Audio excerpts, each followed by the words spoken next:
তুমি কখনো মাঝরাতে একা কোনো বাস ধরেছো? আজকের গল্পটা একটা ভুতুড়ে মাঝরাতের বাসের। তাহলে চটপট দেরি না করে গল্পটা শুরু করা যাক। গল্পের নাম শেষ বাস। গল্পের প্রধান চরিত্র হলো লীলা। রাত্রের নিস্তব্ধতা সবসময় লীলাকে টানত। সে একা একা চলতে ভালোবাসতো, বিশেষ করে রাতের সময়, যখন পুরো শহর ঘুমিয়ে থাকতো। রাজেন গ্রুপ শহরের লোকেরা বলতো যে রাতে তাদের রাস্তায় অদ্ভুত কিছু ঘটে, কিন্তু লীলা সেসব কথাকে একেবারেই গুরুত্ব দিত না।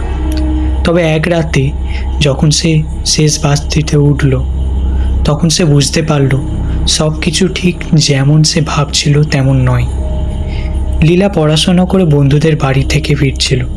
তার বন্ধুদের সাথে গল্প করতে করতে সময় কীভাবে কেটে গেল সে নিজেই জানতো না।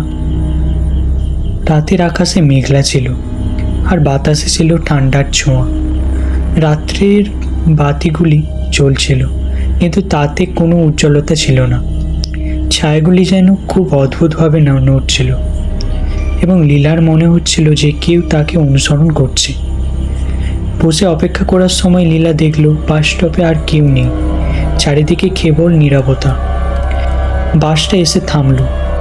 পুরনো বাস রং চটে গেছে, আর বাসের সামনে নম্বরটা এতই অদ্ভুত, এতই আবছা যে সেটা পড়তে মুশকিল।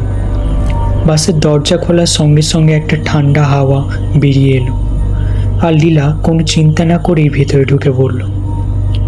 ড্রাইভার ছিল বৃদ্ধ, মুখে কোনো অনুভূতির চিহ্ন নেই, কিন্তু শুধুমাত্র মাথা নেড়ে তাকে ভেতরে যেতে বলল।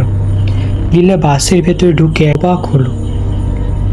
কিছু অদ্ভুত যাত্রী ছিল যারা একেবারেই নড়ছিল না। তাদের চোখ এক জায়গায় স্থির। তারা ছিল যেন প্রাণহীন পুতুল। লীলা ভাবল হয়তো তারা ক্লান্ত। সে পিছনের দিকে একটা খালি আসনে বসল।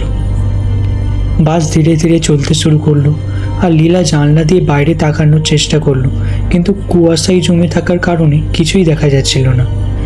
বাসটা যেন একটা অন্ধকারের মধ্যে চলে যাচ্ছিল, আর বাইরে কিছুই দেখা যাচ্ছিল না।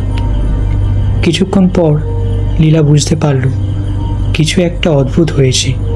বাসটা যেন কোথাও না গিয়ে শুধু ঘুরেই চলেছে। তার মনে অস্বস্তি বাড়তে লাগলো। সে অন্যান্য যাত্রীদের দিকে তাকালো। তাদের মধ্যে কারুর চেহারা বদলে গেছে, যেন তারা জীবিত নয় বরং মৃত। তাদের মুখে কোনো রক্ত নেই, কোনো জীবন নেই। তারা শ্বাস নিচ্ছিল না, আর তাদের চোখগুলো ফাঁকা ছিল। লীলার হৃদস্পন্দন বেড়ে গেল। সে অনুভব করলো তাকে এখান থেকে বের হতেই হবে। সে দাঁড়ালো, কিন্তু বাসের প্রতিটি আলো জ্বলতে শুরু করলো, আর ড্রাইভার যেন তার দিকে তাকাচ্ছিল। ড্রাইভার একবার চোখ রেখে একটি শীতল হাসি দিল, আর সেই হাসি লীলার রক্তকে জমিয়ে দিল। সে হঠাৎ সবার সামনে গিয়ে দরজার দিকে দৌড় দিল, কিন্তু বাসের ভেতরে পথটা ছিল যেন দীর্ঘ আর খুবই সরু।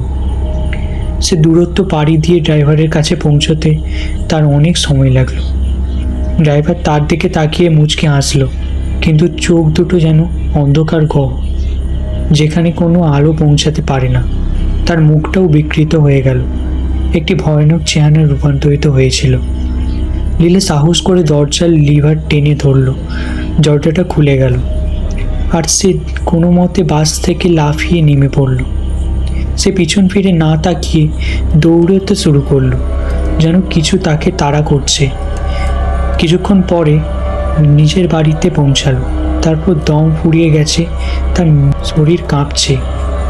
সে দরজা বন্ধ করে জানলা দিয়ে তাকালো, কিন্তু বাসটি সেখানে ছিল না, যেন কিছুই ঘটেনি। লীলার মন শান্ত হতে পারছিল না। সে কি করবে বুঝতে পারছিল না। কয়েকদিন ধরেই সে অনুভব করলো কেউ তাকে ডাকছে, আর ঘরের চারপাশে ছায়াগুলো অস্বাভাবিকভাবে চলাফেরা করছে। একদিন রাতে সে হঠাৎই একটি শব্দ অনুভব করলো। একটি শব্দ শুনল, একটি বাসের ইঞ্জিনের শব্দ, যা ধীরে ধীরে তার বাড়ির দিকে এগিয়ে আসছিল। তার হৃদয় থমকে গেল, আর সে জানলার পর্দা সরিয়ে বাইরে তাকালো। রাস্তার সেই পুরনো বাসটি দাঁড়িয়ে ছিল। তার আলোর আবারও লীলার দিকে তাকিয়েছিল। দরজা আবার খোলার শব্দ হলো, আর বাসের ভেতর থেকে সেই অদ্ভুত যাত্রীরা তাকিয়েছিল। তাদের মৃত চোখগুলো চকচক করছিল। ড্রাইভারটি তার ভয়ানক হাসি দিয়ে তাকে ভেতরে আসতে আমন্ত্রণ জানালো। লীলা চিৎকার করে উঠল, কিন্তু বাসটি হঠাৎই অদৃশ্য হয়ে গেল। শুধুমাত্র তার ইঞ্জিনের শব্দ বাতাসে রয়ে গেল। তারপর এলো লীলা। আর কখনো সে বাসটি দেখেনি, কিন্তু সে জানতো বাসটি কোথাও বাইরে ছিল। একদিন হয়তো আবার ফিরে আসবে, তাকে নিয়েই সে অন্তহীন অন্ধকারের মধ্যে।